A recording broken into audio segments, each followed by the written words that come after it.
Bonjour, bienvenue à tous sur ce nouveau tutoriel vidéo de la Bibliothèque de l'Alliance israélite universelle. Aujourd'hui, on va vous parler de nos archives, vous expliquer un peu ce qu'on a, comment elles sont organisées, et surtout comment vous y retrouver pour pouvoir les consulter. Donc il faut aller sur notre site, naturellement, à la page recherche, et c'est là que vous allez pouvoir vous y retrouver. Le principal outil qui va vous être utile, c'est celui qui se trouve ici, base de données des archives. Vous cliquez dessus, et vous vous retrouvez sur ce petit moteur de recherche, qui est notre base de données des archives. Là-dessus, vous allez pouvoir trouver différents types d'archives. Une partie est notée là-haut, et vous pouvez aussi les retrouver ici. Les archives historiques, tout d'abord, c'est le plus gros morceau en ce qui concerne nos archives. Ça va être les archives de l'Alliance jusqu'en 1940. Donc essentiellement du courrier, des échanges entre les écoles de l'Alliance et le siège, ou avec d'autres personnes. Deuxième chose qui va être assez proche, ça va être ce qu'on appelle nous maintenant le fonds Moscou. En fait, le fonds Moscou, ce sont des archives historiques. C'est juste qu'elles ont une histoire un peu particulière. Pendant la Seconde Guerre mondiale, elles ont été pillées par les Allemands, qui les ont ramenées. Là, lors de la libération, ce sont les Russes qui s'en sont emparés et qui les ont ramenées en URSS. Puis, au bout d'un certain temps, elles nous ont été rendues par la Russie dans les années 90, alors qu'elles avaient été traitées par les Russes, qui les avaient classées, qui les avaient rangées, qui avaient fait un petit travail dessus. Donc pour conserver cette histoire, c'est pour ça qu'on a fait un fonds spécifique qui s'appelle maintenant Fonds Moscou. Archives historiques Fonds Moscou, c'est tout ce qui est archives de l'Alliance jusqu'en 1940. Les archives Alliance après 1940, c'est ce que nous on appelle maintenant archives modernes. Quatrième catégorie, ce que nous on appelle le fonds Arus. Le fonds Arus, c'est un fonds spécifique sur l'Alliance et les enseignements de l'Alliance au Maroc. Cinquième typologie, fiches du personnel. Les fiches du personnel, ce sont des documents qui ont été entièrement retranscrits. Chacun des autres documents, ce que vous allez trouver sur la base de données, c'est une description. Pour les fiches du personnel, je vous en montrerai une tout à l'heure normalement, c'est la description de la carrière d'une personne. Archives privées, ce sont des archives hors alliance qui ont été données par des individus, des institutions à l'alliance que nous conservons aujourd'hui. Pour rechercher dans les archives privées, je vais vous déconseiller de passer par la base d'archives. Je vous montrerai après comment les trouver. Elles ne sont pas toutes incorporées. Vraiment, chercher sur la base de données, ça va plutôt être pour les archives internes à l'Alliance. Je vous conseille, à moins que vous cherchiez spécifiquement quelque chose, de chercher dans tous les fonds d'archives. Ensuite, comme vous le voyez ici, vous avez un petit moteur de recherche. Vous pouvez chercher par ville, par nom d'individu, par prénom, par mot-clé. Et vous pouvez décider de cumuler certains mots-clés.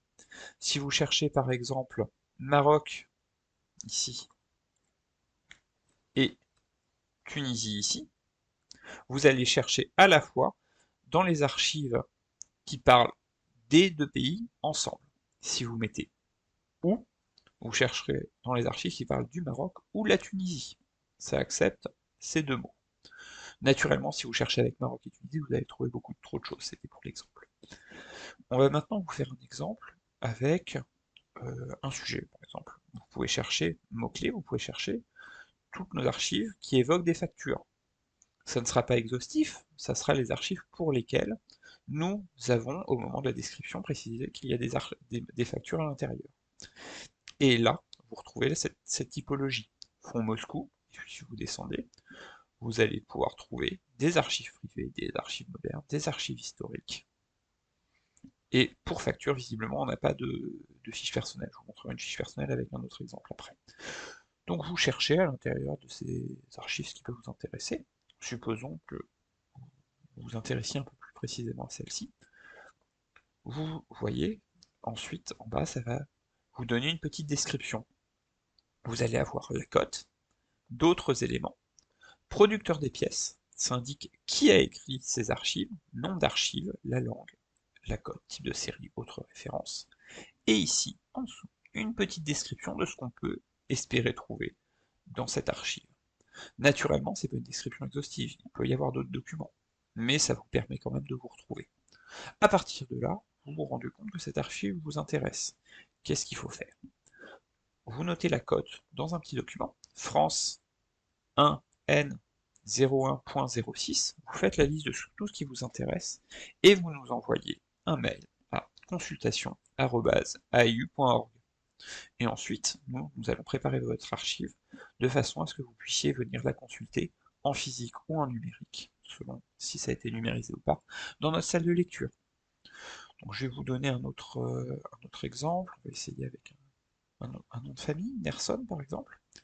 Là, comme vous pouvez le voir, cette fois-ci, on a un peu d'archives privées, des archives historiques du fonds Moscou, et ce que je vous disais tout à l'heure, la fiche du personnel. Nous, on va afficher cette fiche du personnel, et je vais vous montrer un peu à quoi ça ressemble. Ce que vous avez dans une fiche du personnel, c'est un document qui a été entièrement retranscrit. Ça sert à rien de nous demander ce document, vous avez là toutes les informations qui se trouvent dans le document. Généralement, vous avez nom, prénom de la personne, information sur sa naissance, c'est sa date d'entrée à l'Alliance et sa date de sortie. Lui, par exemple, on apprend qu'il a été en poste uniquement à Bagdad sur la période 1865-1866 et sa fonction directeur. Et ici, vous avez accès à une autre archive écrite par cette personne, France 9E241, qu'on retrouve d'ailleurs dans notre recherche de tout à l'heure. Et vous avez aussi parfois des liens de parenté. Et parfois, ça c'est le lien en dessous vers la code de sa fiche du personnel, donc c'est pas spécialement intéressant. Mais pour des personnes qui sont restées assez longtemps à l'Alliance, là on est sur quelqu'un qui a été à l'Alliance assez peu longtemps et surtout très tôt. Pour des personnes qui y restent plus longtemps, vous pouvez vous retrouver avec un descriptif d'une dizaine de postes et aussi le salaire à l'entrée et le salaire en sortie. Ça permet de retrouver ainsi trace d'une personne. Et même pour certains individus dont plusieurs membres de la famille étaient à l'Alliance, vous pouvez vous retrouver avec des liens ensuite de personne en personne. Voilà en gros ce que j'avais d'important à vous montrer sur cette base d'archives, mais comme je l'évoquais tout à l'heure, vous avez d'autres outils de recherche. Premier outil de recherche, on va commencer par celui-ci, inventaire des archives historiques. Les archives historiques, on en a parlé. Avant de se trouver dans cette base de données, il y avait des inventaires papier. Et ici, quand vous allez sur inventaire des archives historiques, vous vous retrouvez avec ces inventaires papier qui peuvent vous être accessibles. On va prendre l'exemple par exemple de la Bulgarie. Quand vous cliquez sur inventaire papier, vous allez avoir ce document PDF qui va s'ouvrir et qui va afficher la description papier avant que ça rentre dans la base de données, avant qu'on le rentre dans la base de données. Et vous pouvez ensuite le parcourir, aller voir un peu ce qui peut être ce qui peut se trouver dans ces archives bulgares. Naturellement, c'est des documents qui n'ont pas, pour la plupart, été OCRisés, ce qui veut dire que vous ne pouvez pas le chercher avec un moteur de recherche qui se trouve à l'intérieur, donc il vous faut lire. Donc ça sera utile si vous savez déjà pour quel pays vous cherchez, ou si vous avez déjà retrouvé une cote via la base d'archives, et vous pouvez aller voir un peu ce qui s'y trouve un peu plus, voir s'il y a des éléments supplémentaires. Voilà pour ces documents. Ça peut être un point d'accès supplémentaire de la base d'archives. Et dernier outil, ce que vous avez ici, les fonds d'archives conservés à l'AIU. Ça va être plus intéressant pour tout ce qui est archives privées. Donc vous avez une description un peu plus complète que ce que je vous y fais de nos types d'archives. Donc si ça vous intéresse, n'hésitez pas à aller lire ce que vous y trouvez. Donc archives historiques, archives modernes, archives Moscou. Et ce qui va nous intéresser ici, c'est deux liens. Autres fonds, c'est une liste d'archives que nous conservons. Là, ça va plutôt être des fonds d'institutions. Donc si ça vous intéresse, vous nous contactez, on vous expliquera un peu plus. Pour nous contacter une nouvelle fois, vous nous envoyez un mail à consultation@aiu.org.